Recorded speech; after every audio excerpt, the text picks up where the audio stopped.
Oh maman, Africa, mon Afrique.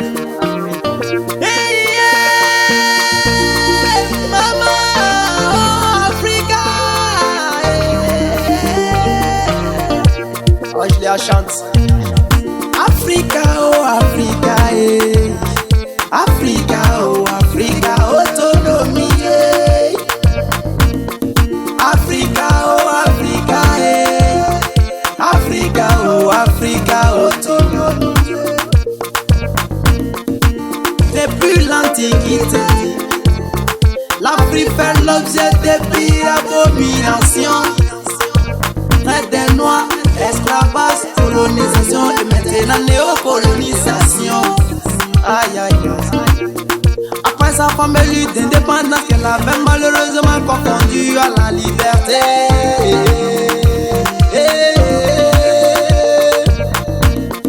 L'Afrique a toujours vécu dans une misère sans nom. Maman oh, oh. Même ceux qui l'ont maturisé par pitié on finit par se mobiliser pour venir en aide sur tous les fronts. Oh, maman oh, oh, Africa autonomie. Toutes les grandes pandémies de l'histoire, choléra, VIH, SIDA, Ebola, se sont donné rendez-vous en Afrique. Oh, ça fait trop pitié.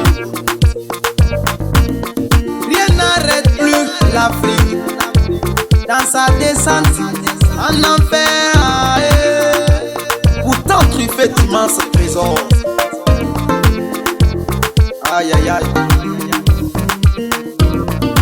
Insécurité, conflits sociaux, guerre, terrorisme. Personne n'est plus à l'abri de tout ça en Afrique. Soucieux et désespérés au milieu de ces chaos, vous demandez pourquoi.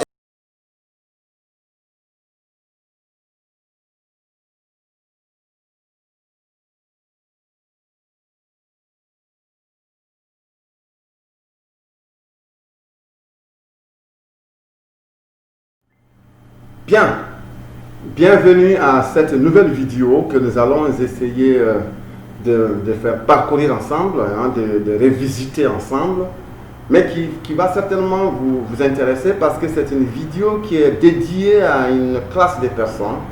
Cette vidéo est spécifiquement dédiée à la jeunesse africaine.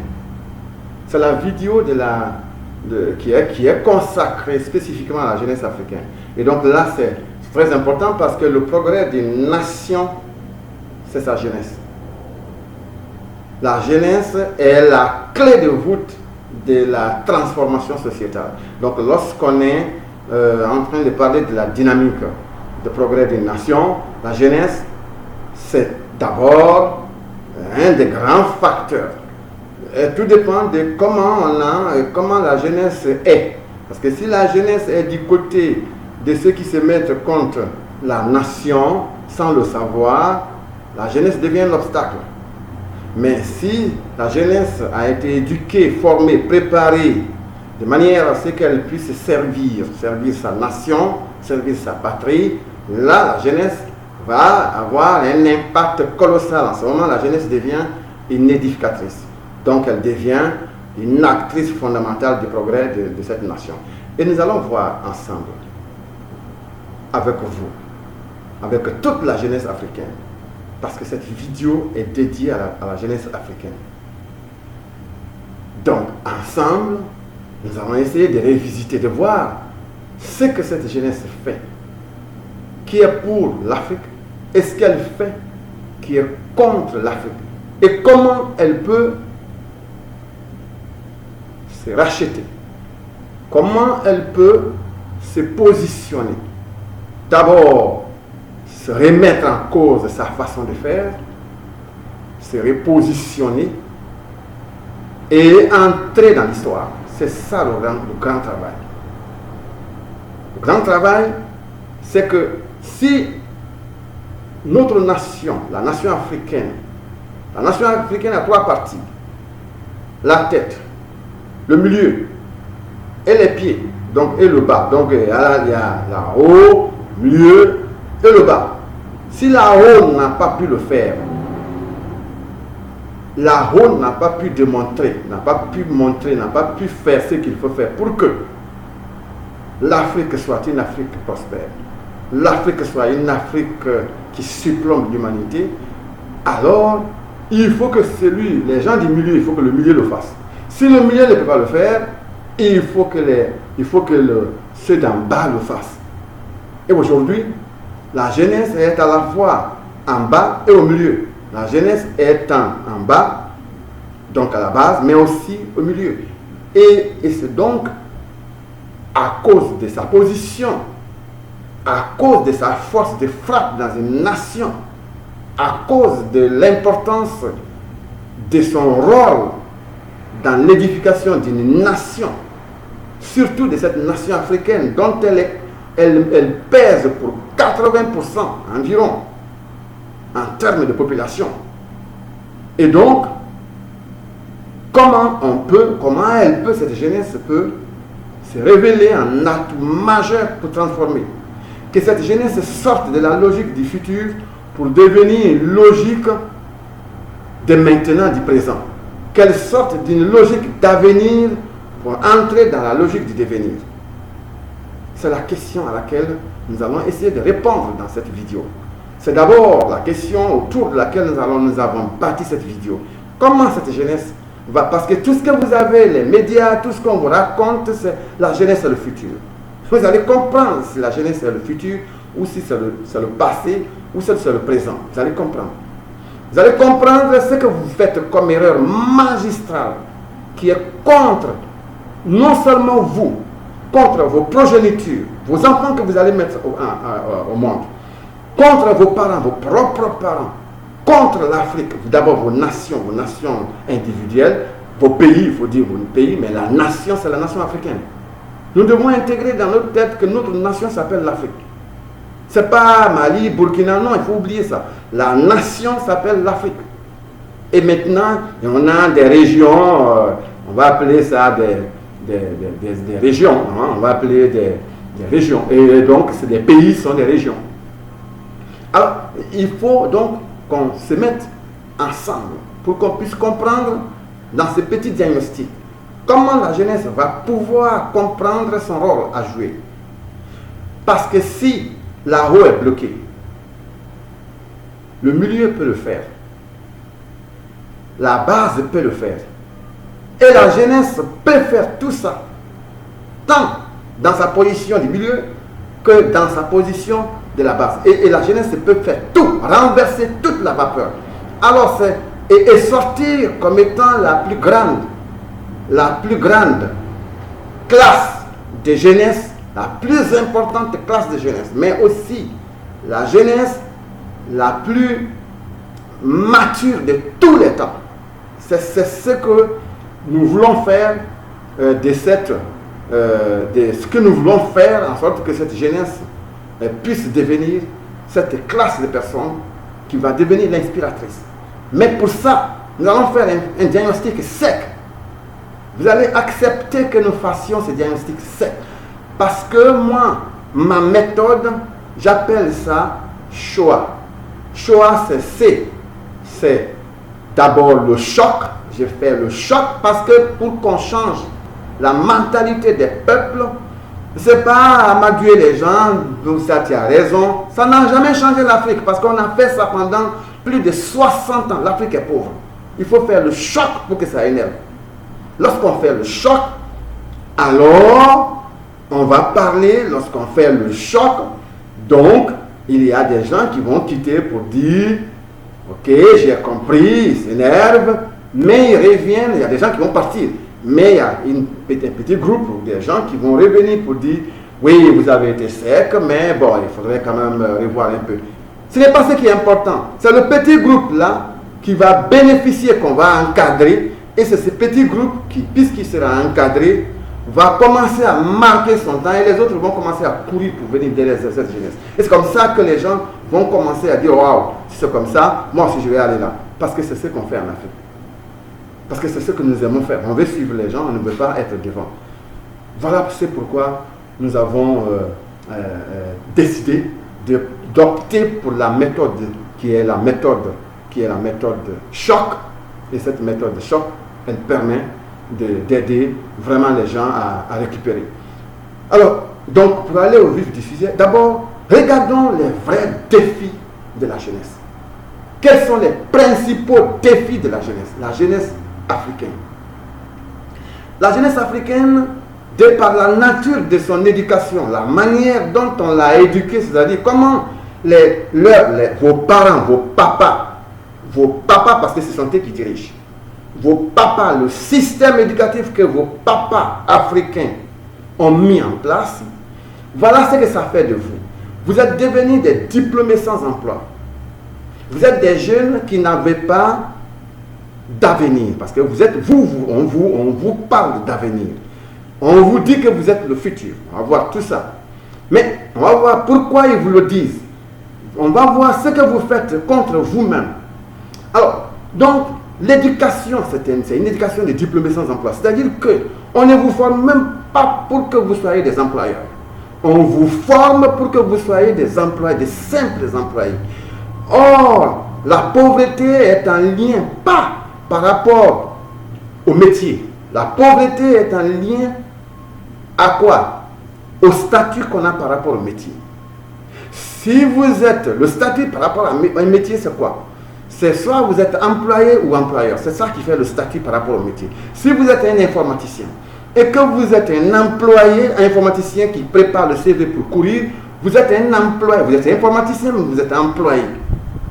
La probabilité que vous deveniez pauvre est très élevée que celui dont le profil, le statut est employeur. Un informaticien employeur, même si son niveau d'études n'est pas élevé, mais si c'est un informaticien employeur qui n'a que peut-être diplôme d'école professionnelle, il a plus de chances d'être autonome, d'être plus garanti dans la vie que vous. Donc, la pauvreté est en lien avec le statut qu'on a par rapport au métier. Ce n'est pas par rapport... Vous pouvez être un grand docteur, mais si vous êtes un docteur qui fait les CV pour aller chercher l'emploi, vous n'êtes qu'un simple individu. Et c'est ce que l'Afrique, vos papas ont décidé de former en Afrique. C'est-à-dire qu'on vous forme pour être des simples employés. C'est-à-dire que non seulement c'est un piège parce qu'on vous a formé pour être des employés, simples employés, mais on ne crée nulle part où on crée cet emploi. Donc c'est un piège. Le piège de vos papas, c'est de faire de vous des simples personnes qui cherchent l'emploi mais qui ne trouveront jamais cet emploi. Puisqu'il n'y a nulle part où on crée cet emploi. Alors, donc voilà ce que vos papas qui sont vos grands présidents, vos ministres ont fait de vous. C'est ça le système africain. Et il y a 11 à 12 millions de jeunes Africains qui sortent diplômés sans emploi par année. Ça fait depuis 1960,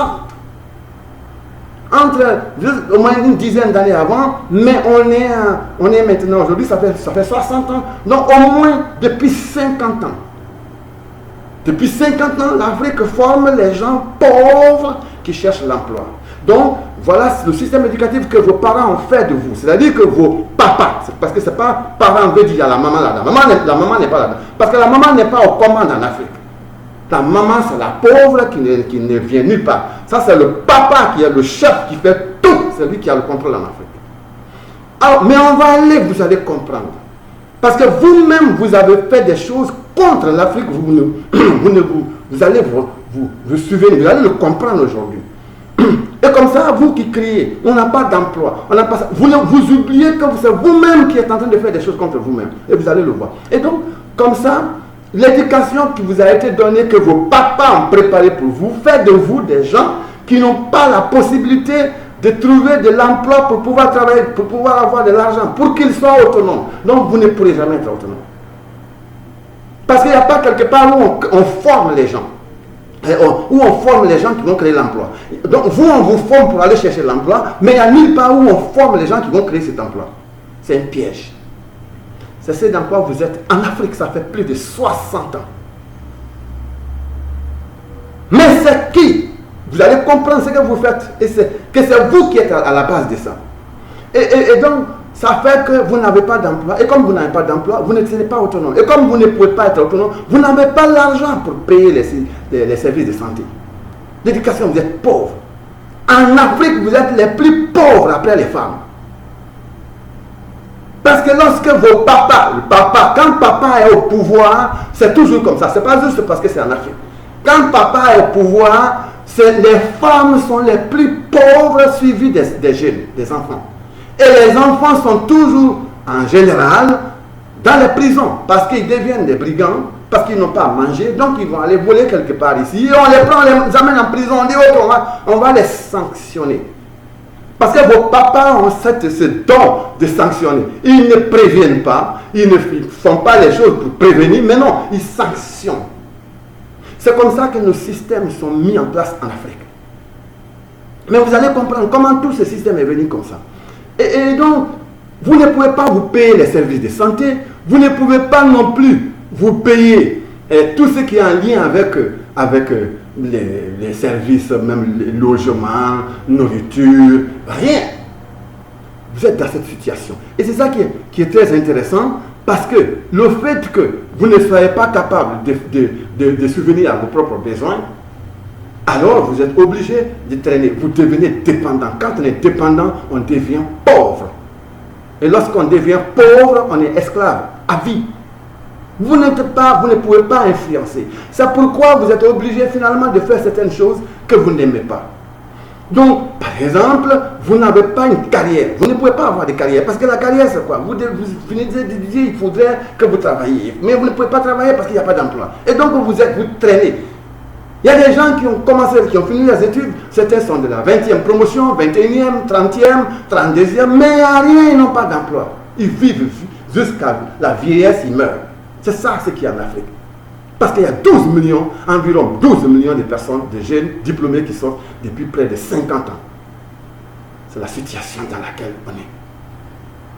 Mais les parents, vos papas, vous dites toujours, oh non, on va créer l'emploi pour vous. Emploi jeunesse, ils créent même des ministères de l'emploi. Ça, on va voir ça. Pour vous impressionner. On vous dit qu'il va y avoir de l'emploi. Mais on vous forme pour être des pauvres qui cherchent l'emploi. Et c'est une multinationale avec qui on négocie en Occident, qui vient, qui crée son poste, quelques 2-3 postes, on prend, vous venez, vous êtes arrêtés tous là, en rang pour attendre une multinationale. Des fois, vous avez votre formation. Le niveau de diplôme que vous avez dépasse le niveau de diplôme du DG qui a créé cette entreprise. Mais vous êtes obligé de vous mettre derrière. Et donc, vos papas font de vous des petits êtres. C'est ce dans quoi vous êtes aujourd'hui. Parce que vous ne pouvez pas tellement comment. Et vous n'avez rien, vous n'avez pas bénéficié de vos parents. Vos parents ne vous donnent pas non plus la spiritualité. C'est la spiritualité qui garantit la base de l'éducation d'un enfant. Vos parents, puisqu'ils ont été, leurs ancêtres, vos ancêtres ont été matés, on les a administrés une religion. L'Afrique était spirituelle. Mais on les a matés, on les a administrés une religion qui n'est même pas une religion africaine. L'Afrique n'avait pas de religion. L'Afrique avait une spiritualité. La spiritualité est scientifique. La religion n'est pas scientifique. La religion est idéologique. Parce qu'on utilise l'idéologie. L'idéologie, c'est de dire, par exemple, les Blancs sont supérieurs aux Noirs. Ce sont les gens de l'Église qui ont même décrété, l'Église, ont décrété l'esclavage. Pour qu'on fasse l'esclavage sur les Noirs, c'est l'Église. Et c'est votre religion. La religion que vous pratiquez là, ce sont ces religions. C'est tout ça. Et donc vos parents, vos papas ont choisi tout ça pour vous. Maintenant, ils vous ont éduqué. Je vais vous expliquer comment le paradigme, c'est ça qu'on appelle le paradigme. C'est-à-dire que vous avez été programmé mentalement à faire ce que vous faites. Vous le faites sans que ce soit ce que vous avez voulu faire. Mais vous le faites parce que c'est malgré vous. C'est comme ça, que ce soit blanc, noir, ça. On a compris que l'enfant naît sans problème. Il naît juste avec son subconscient. Et maintenant, ce sont les gens qui mettent tous les bagages dedans. Et l'enfant devient ce qu'on met dedans. C'est comme ça que vous avez appris à aller à l'église. Vous ne savez même pas vous poser même pas de question pourquoi nous allons à l'église, pourquoi c'est à la mosquée. Et vous avez choisi derrière vos parents. On a vu que 98% des enfants que vous êtes, vous, vous ne pratiquez les religions que parce que vos parents ne pratiquent. Et si vous dites non, mais vous allez avoir des problèmes en famille. Surtout que vous n'êtes même pas autonome. Donc, voilà c'est dans quoi vous êtes. Donc, vous pratiquez la religion des oppresseurs. Donc, on vous dit que votre Dieu est blanc. Votre Dieu, c'est Jésus. Votre Dieu, c'est Mahomet. Ce sont des blancs qui ont maté l'Afrique, en fait. Et ce n'est pas l'Église, ce n'est pas Jésus qui a maté, ce n'est pas Mahomet qui a maté. Mais les gens ont utilisé ça pour mater. L'histoire de Jésus, vous allez voir, si vous suivez très bien, vous allez voir la façon dont on a falsifié cette histoire. Je ne veux pas rentrer dans les détails parce que cette histoire-là, ce programme, cette vidéo, elle va être campée sur vraiment votre rôle que vous jouez contre l'Afrique, contre vous, contre vos enfants. Et donc, c'est comme ça que vous n'avez pas de spiritualité vous-même. Mais vos parents vous ont montré des religions qui sont les religions des oppresseurs. C'est ce que vous utilisez. Et vous êtes des petits êtres. Parce que lorsque quelqu'un qui te dit tu n'es rien, tu ne vaux rien, le blanc ne voit rien au noir. L'arabe ne voit rien au noir. C'est à travers ces religions. C'est comme ça. Ils ont maté vos ancêtres pour leur administrer. Donc ils voient que c'est du bétail. Et c'est ce que vous pratiquez. Vous allez me dire non, moi j'ai raison de faire ça. Non, vous faites ça. Mais je vais vous expliquer le jour où je vais vous expliquer comment le paradigme se forme dans la programmation mentale. C'est un logiciel. Quand c'est formé, la personne devient comme un bétail. Ne peut plus changer. Il faut qu'on le déparadigmatise. Donc la personne fonctionne comme ça, elle réagit. Non, elle s'énerve même. Quand on lui dit ce qui n'est pas bien pour lui, non, il s'énerve. Donc, mais je veux juste mettre le choc pour que vous sachiez que c'est ce dans quoi vous êtes. Alors, mais le plus important, ce n'est pas ça. Et donc, au niveau de la spiritualité, vous n'avez pas votre propre spiritualité. Vos parents, vos papas ne vous disent même pas notre propre spiritualité. Ils ne vous ont même pas présenté votre propre spiritualité africaine. Dont vous avez besoin, qui est plus importante pour vous. Non, pas de ça. Jamais. Vos papas ne vous donnent rien en matière de transition générationnelle. Qu'est-ce qu'on vous donne en matière de transition? Qu'est-ce qu'on vous donne en termes de messages pour la transition entre les générations? Non, vous ne savez pas. On vous cache des choses derrière. On vous cache des choses, il y a des choses pour lesquelles on ne vous donne pas d'informations là-dessus. Vous ne savez même pas. Alors vous êtes dans cette situation, mais qu'est-ce qui arrive? Vous êtes engagé politiquement derrière vos papas. C'est vous qui vous battez pour voter pour vos parents, vos papas. Vous votez pour vos papas. C'est vous qui vous battez. C'est vous qui faites la campagne. C'est vous qui préparez les documents. C'est vous qui faites tous les outils de promotion. C'est vous qui faites tout. L'énergie, l'intelligence, l'organisation politique, les campagnes, tout. Même quand ça ne va pas. Et que il y a des choses qu'il faut revoir et qu'il y a des dispositions. Non, c'est vous qui organisez tout pour que quelqu'un devienne président en Afrique. Il n'y a pas quelqu'un qui devient président en Afrique s'il n'est pas passé par la jeunesse. C'est la jeunesse qui vote. C'est la jeunesse qui organise l'élection. C'est elle qui mobilise la population. Et c'est comme ça que vous avez des présidents qui viennent toujours. Et ces présidents sont des présidents qui viennent, 99% finissent avec président à vie. C'est vous qui faites ça. C'est vous-même qui soutenez les présidents à vie. C'est vous qui soutenez les présidents à vie. Vous soutenez des présidents qui divisent les populations. L'ethnocentrisme. L'Afrique est une Afrique d'ethnocentrisme. Parce que l'homme, c'est son travail. Quand l'homme arrive, il faut qu'il divise. Diviser pour régner. Ça, c'est sa théorie. Et donc, il le fait, il vous utilise, vous le faites. Parce qu'en fait, les hommes ne savent même pas prendre leur email.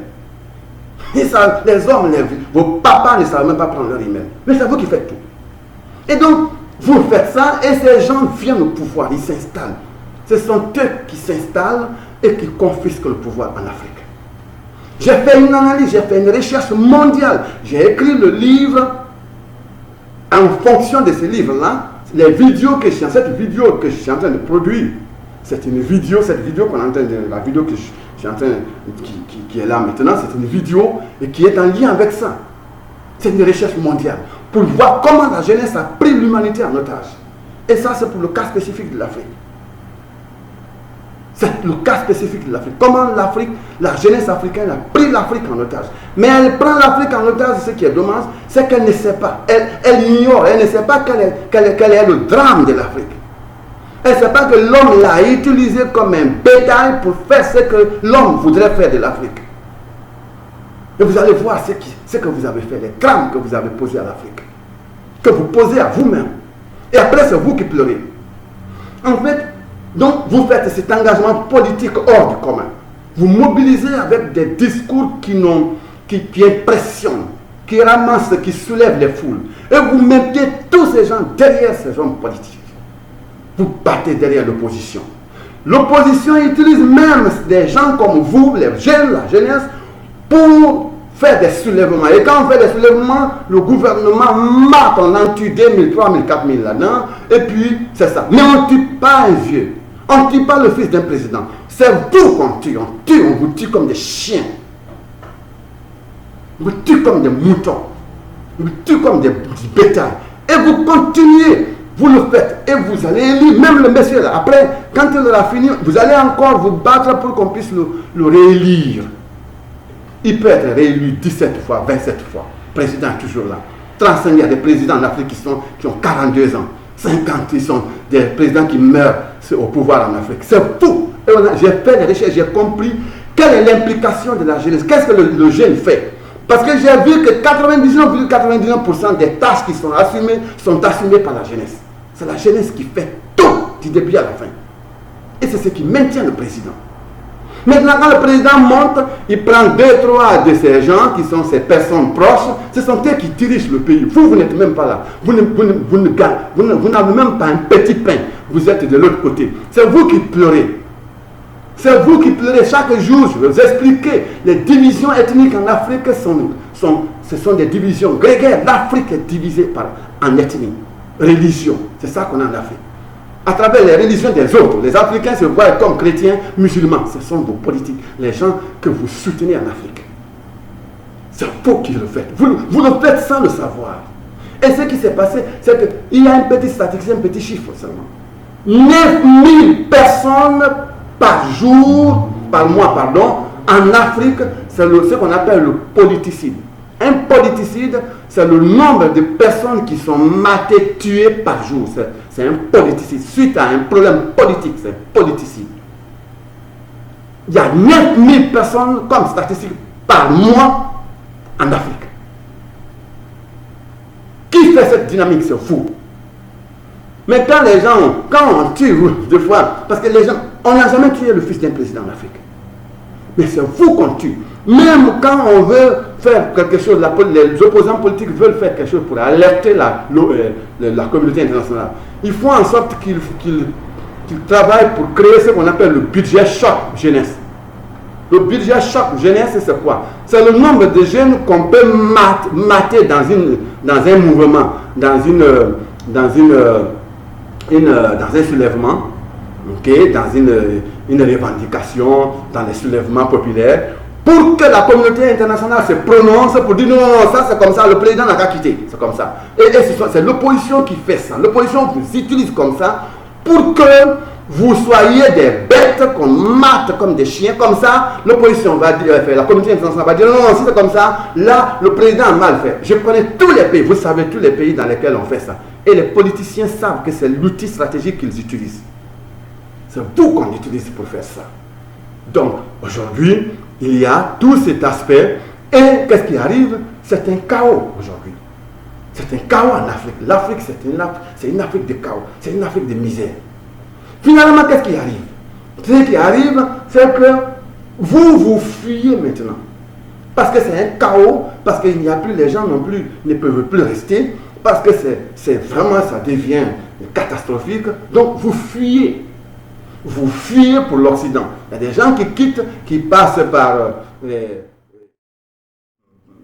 la Libye, des gens comme ça, qui passent par la Libye, et finalement, quand ils passent par la Libye, Ils se retrouvent en Libye, ce sont ces gens qu'on vend comme des bétails. Les Africains sont vendus comme des bétails. C'est-à-dire qu'eux, ils ont contribué à créer du chaos ici. Maintenant, le président leur a menti, le président n'a pas respecté ses engagements. Le président cherche maintenant à mater ces gens et c'est eux qu'on chasse pour les prendre, ils fuient et c'est comme ça. La plupart des gens qui étaient dans ces genres de mouvements se retrouvent dans cette dynamique-là. D'autres vont aller dans des pays à l'extérieur, dans des pays limitrophes, parce qu'ils ne peuvent pas avoir le billet d'avion ou le visa pour sortir pour aller à l'étranger. Voilà, c'est à quoi vous êtes confrontés. Finalement, dans votre propre pays, vous ne restez plus. C'est comme ça que la jeunesse est dans l'eau. Vous avez les spectacles de noyade des jeunes Africains dans les eaux glacées sont monnaie courante. On le sait, tout le monde le sait. Et ça, on le fait contre vous. Parce que vous avez utilisé votre voix pour élire un président. Parce que vous avez utilisé l'esprit grégaire, ethnocentriste pour élire votre président. Parce qu'en Afrique, il n'y a pas de femme. Parce qu'en Afrique, la femme n'est rien. Parce qu'en Afrique, la femme ne sert à rien. L'homme vous a utilisé. Je vais vous montrer ce que l'homme a fait de vous. L'homme vous a utilisé comme un bétail pour vous mettre contre les gens, la personne qui peut sauver, qui peut créer, qui peut bâtir la prospérité de l'Afrique. Parce que l'homme a réussi à le faire. Et ça, c'est le travail de l'homme. Ce n'est même pas un plan de travail de l'homme africain. Regardez qui a fait les colonisations. La colonisation, le fait de faire la discrimination est une valeur masculine. Dans tous les pays où l'homme est au pouvoir, la discrimination, c'est monnaie courante. Surtout si dans ces pays, il n'y a pas de loi, ça devient chaotique. C'est ça quoi les Africains, les pays africains sont confrontés. Mais vous avez vu les pays occidentaux qui se disent évoluer. Ces pays-là, la discrimination qui est là, on marque les Noirs comme des chiens. Parce que ce sont des pays esclavagistes. Ce sont des pays qui ont colonisé. Pourquoi? Est-ce que c'est une femme qui a colonisé? Ce sont les hommes qui colonisent. C'est l'homme qui se lève pour mater l'autre. Mater un autre, tuer, le détruire, le rabaisser, ce sont des valeurs masculines. La force, pour montrer sa suprématie. C'est ça l'homme. Donc quand l'homme est au pouvoir, il est fort. C'est comme ça qu'il utilise. Quand ce sont les femmes, la femme ne fera pas ça. Si c'était les femmes qui étaient au pouvoir, il n'y aurait pas la colonisation ne serait pas là. Donc, quand vous vous battez pour que les hommes soient au pouvoir, vous battez pour qu'il y ait l'injustice. Vous battez pour que des gens soient capables. Vous battez pour qu'il y ait l'ethnocentrisme. Vous battez pour que, quel que soit l'homme. Parce que vous oubliez une chose. Et je vais vous montrer ça aussi. Chaque fois que c'est un homme qui est en place, il utilise ses valeurs. La personne qui est à la tête d'une nation imprime à une nation ses valeurs. Si c'est une personne, c'est ce qu'on appelle la théorie de l'imprimante. Si c'est un voleur, il va imprimer ses valeurs à la nation devient une nation voleuse. Tout le monde va avoir la culture de vol dans cette nation. Si c'est une personne violente, mais la nation va avoir une impression, elle sera imprimée violente. Et les gens vont en faire une valeur. Et ça suit à ce qu'on... Il y a une autre théorie qui suit cette théorie de l'imprimante. C'est la théorie des normes. Lorsque quelqu'un a utilisé les normes de violence, c'est-à-dire que les valeurs de violence pour construire une société, les valeurs d'injustice pour créer une société, les valeurs de discrimination parce que vous votez pour des présidents qui discriminent, des présidents ethnocentristes. Donc finalement la nation devient une nation ethnocentriste, c'est-à-dire les normes qu'on utilise pour gérer la nation, justice, tout et tout, ça n'existe plus. C'est l'ethnocentrisme qui va gouverner. Même le choix des gens dans les nations. On veut choisir un employé, on va aller choisir dans l'ethnie. Et donc, parce que c'est avec cet outil qu'on a construit cette nation. Vous votez pour ces gens. Vous le savez. Vous savez qu'un homme, c'est ce qu'il fait. Parce que l'homme ne peut pas. L'homme, c'est la discrimination. L'homme utilise 3 D. Le premier D de l'homme, c'est ce qu'on appelle la division. L'homme ne peut pas diriger sans diviser. Et il utilise un instrument fascinant qui s'appelle la discrimination. La discrimination, c'est plusieurs types de discrimination. Religieuse, ethnique, raciale. Vous avez vu les Occidentaux. Parce que ce sont des pays masculins. C'est des hommes qui sont à la tête. Les États-Unis n'ont jamais connu une femme à la tête des nations. C'est des hommes qui dirigent partout l'Occident. L'Occident est un Occident patriarcal. Donc ce sont les hommes qui dirigent. Et vous avez vu le chaos, c'est en Occident. Et allez regarder, allez lire. Allez voir depuis 333 à même 2018, si vous voulez aller au Moyen-Âge, même l'Antiquité. Vous allez voir les massacres en Europe. Parce que c'est des hommes qui dirigeaient. En Afrique, ce qui s'est passé, c'est que l'Afrique a fait une évolution incroyable. Une maturité hors du commun. Comment l'Afrique a réussi? L'Afrique a placé la femme entre Dieu et l'homme. Après Dieu, c'est l'homme et c'est la femme. Donc l'Afrique noire a évolué, a maturité évolué. Et donc, ils ont placé la femme au cœur. C'est-à-dire que c'est elle qui c'est un être sacré. Et c'est ce qui a fait la paix dans l'Égypte antique, dans l'organisation sociale africaine antique. Et c'est ce qui a fait la force de l'Afrique. L'organisation sociale de l'Afrique, les gens ont tenté d'entrer à plusieurs reprises, ils ne pouvaient pas entrer. À travers l'organisation sociale. C'est la femme qui fait. Elle, la femme, c'est quoi? C'est l'unité de la nation. L'Afrique est une Afrique. Vous voyez aujourd'hui, qu'est-ce qui se passe avec l'Afrique? L'Afrique est une Afrique non unie. Où il y a deux présidents qui sont unis, qui sont avec le président français, et les autres présidents sont de l'autre côté. Quand c'est des hommes, il n'y a pas d'unité. Il n'y a pas d'unité. Vos papas, ils ne peuvent pas, ils sont bien pour vous, d'accord, ils vont donner naissance, d'accord. Mais ils ne peuvent pas créer la paix. C'est pourquoi l'homme ne peut pas créer la prospérité. Parce que ce qu'il fait, même s'il ne veut pas, se mettre contre quelqu'un, mais il y a des gens qui ne veulent pas que ce soit un autre homme qui soit la personne par le biais de qui le bonheur de l'humanité, le bonheur du pays passe. L'homme est jaloux. Donc, déjà, par sa présence, ça crée un conflit. L'homme, qu'il veuille du conflit ou pas, mais il est déjà source de conflit. Mais une femme peut passer inaperçue chez une nation pendant de longues durées, sans que les gens ne se soulèvent contre elle. Ça crée la paix. Et on peut bâtir à travers ça. Les gens peuvent se mettre derrière une personne comme ça, bâtir. Mais l'homme est source de conflit. Même si c'est un homme qui veut bien faire. Mais non, les autres ne veulent pas que ça passe par un autre homme. L'homme n'aime pas ça. Donc, vous, votre travail en Afrique, c'est qu'on vous a, vos parents, vos papas vous ont dit que la femme n'est rien. Ils ont travaillé dans votre crâne. Ils vont travailler, c'est ce qu'on appelle la programmation mentale. Ils vous ont programmé mentalement à ne rien voir des femmes. Il y a des pays aujourd'hui où il y a eu des guerres. La Côte d'Ivoire, par exemple. Mais personne ne parle de la femme. Ce sont les hommes seulement. On ne parle que des hommes. On se bat pour les hommes. Et les batailles, c'est comment on fait pour que les hommes viennent encore. Il y a eu plus de 12 000 avec les statistiques qu'on a massacrés. Et les mêmes hommes vont revenir encore. C'est pas pour revenir. Il y a des gens de 86 ans qui ont été présidents, qui reviennent encore pour être présidents. C'est comme ça l'homme. Parce que l'homme j'ai montré le premier dé. Le dé, c'était la division. Le deuxième dé, c'est la déstabilisation. La déstabilisation, c'est que l'homme ne peut pas diriger sans déstabiliser. Et il le fait avec un outil important. Il le fait avec l'autonomicide. Il tue l'autonomie de la masse. Comme ça, la masse devient faible, il l'utilise. C'est ce qu'on a fait de vous. L'utilisation de la politique d'éducation, c'est lié à ça. C'est ce qu'on appelle l'autonomicide de masse. C'est l'éducotonomicide. Donc, l'homme a utilisé cette approche pour que vous soyez faible. Parce que vous ne pouvez pas vous revendiquer. Vous êtes faible, vous n'avez même pas à manger. Vous n'avez même pas l'argent pour payer vos transports. C'est le deuxième outil qu'il utilise. Et le troisième outil, c'est ce qu'on appelle le démocide de masse. Il utilise ce démocide à la fin. Comme ça, quand on vous dit on change la constitution, vous dites non, on ne change pas la constitution, on vous prend, on tue 5000 personnes. Vous ne faites plus rien. Vous n'êtes rien, on vous a massacré. Celui qui revendique qu'on le prend, on met dans les trous. Ils ont tué tout récemment des gens dans plusieurs pays, je ne vais pas citer ici. Maté des gens dans les coins, partout.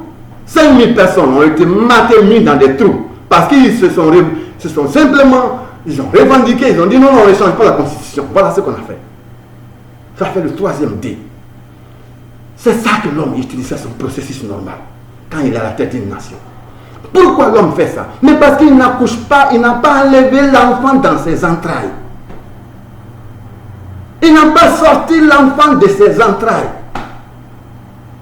C'est pourquoi il peut donner l'ordre d'aller avec la police pour tuer 27 personnes. Non, 250 personnes, ce n'est pas un problème. Mais on ne tue pas le fils de... Il n'y a pas un président qui a perdu son enfant. Non, on n'a jamais tué le fils d'un président. Mais le président peut donner l'ordre pour qu'on aille mater 200 personnes, 300 personnes, 1000 personnes. Vous pensez qu'une femme peut donner l'ordre pour faire ça? Jamais.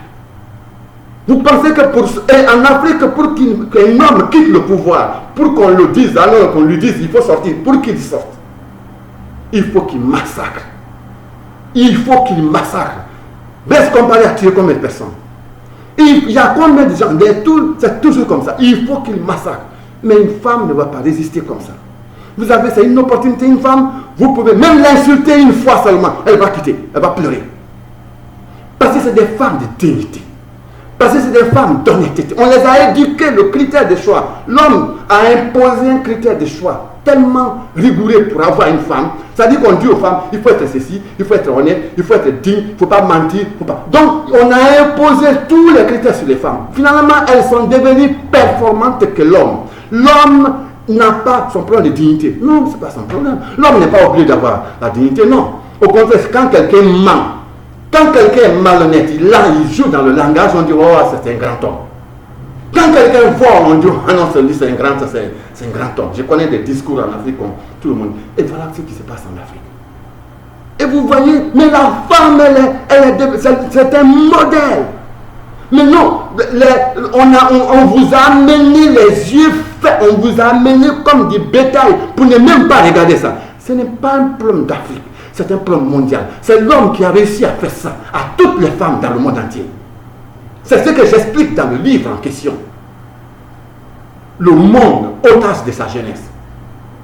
Pourquoi? Et vous allez, quand vous voyez la manière s'est développée de A à Z, quand vous regardez ça, vous vous rendez compte de la façon dont l'homme a pris l'humanité en otage. Donc vous voyez, l'homme, finalement, vous n'êtes même plus bien dans votre pays, c'est vous qui devez fuir pour aller à l'étranger. Pourquoi vous devez être en France? Pourquoi vous devez être aux États-Unis? Pourquoi vous devez vous retrouver avec le coronavirus en Italie? Parce qu'en Afrique, on a créé du chaos.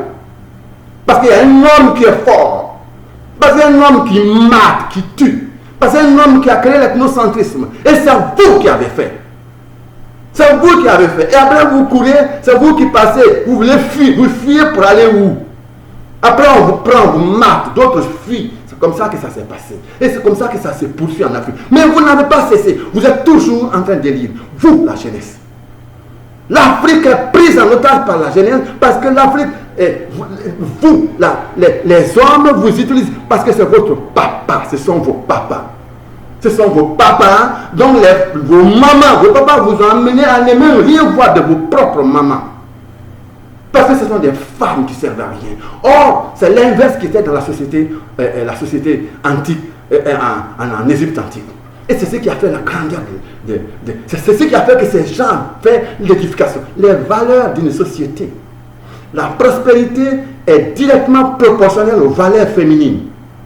Les valeurs féminines, c'est la paix, la justice, l'égalité. L'homme n'aime pas l'égalité. L'homme ne veut pas être égal à quelqu'un.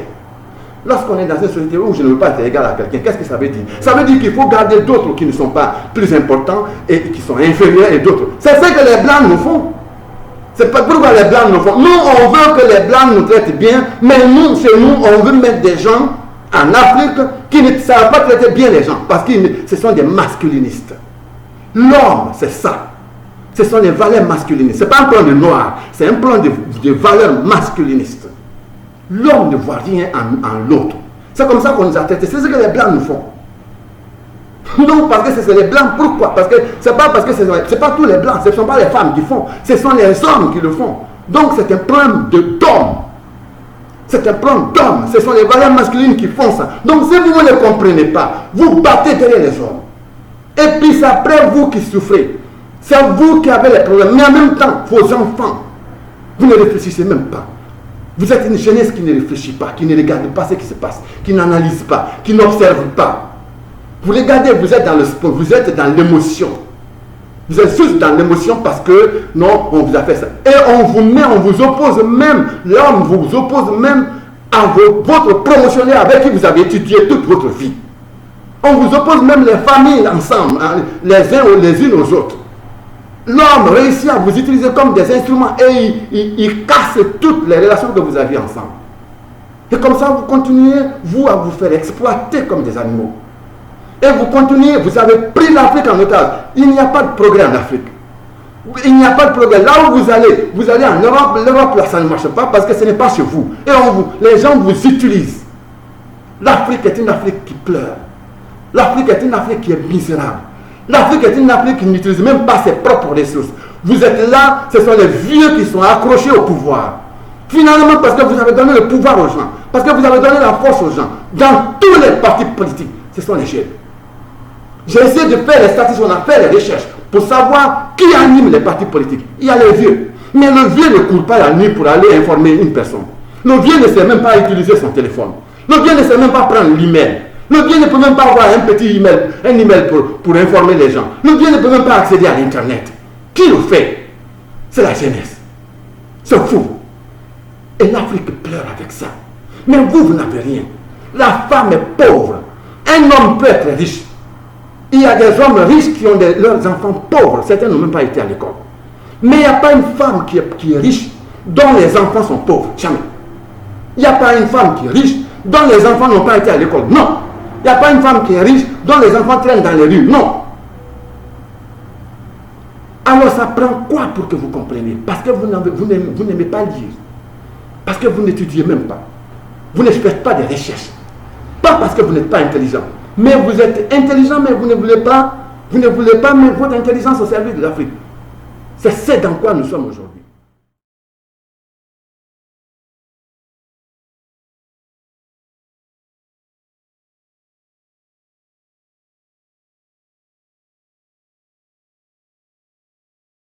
Et comment s'en sortir?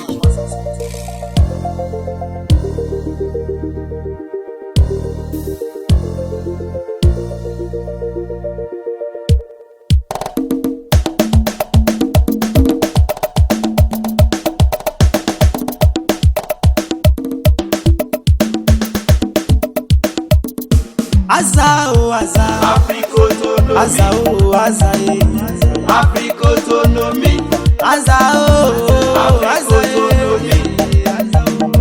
Afrique-autonomie. un problème sans solution est un problème mal posé. Azao, Azao, Azao, Afrique-autonomie, c'est une aberration de faire toujours la même chose, mais sans trouver des résultats différents. Azao, Azao, Afrique-autonomie, Azao. Afrique-autonomie. On n'ira jamais une nation prospère en la développant. Il faut d'abord l'autonomiser. Azao, Azao. Libérons l'Afrique, oh. Libérons, oh. Libérons l'Afrique, oh. Libérons, oh.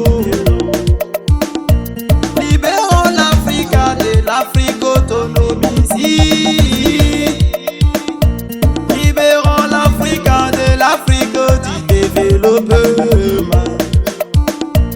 Libérons l'Afrique de l'Afrique.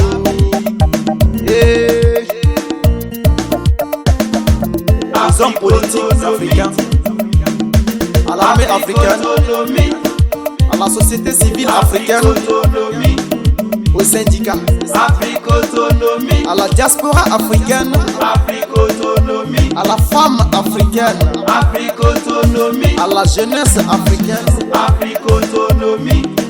Quand les familles se mettent ensemble, elles peuvent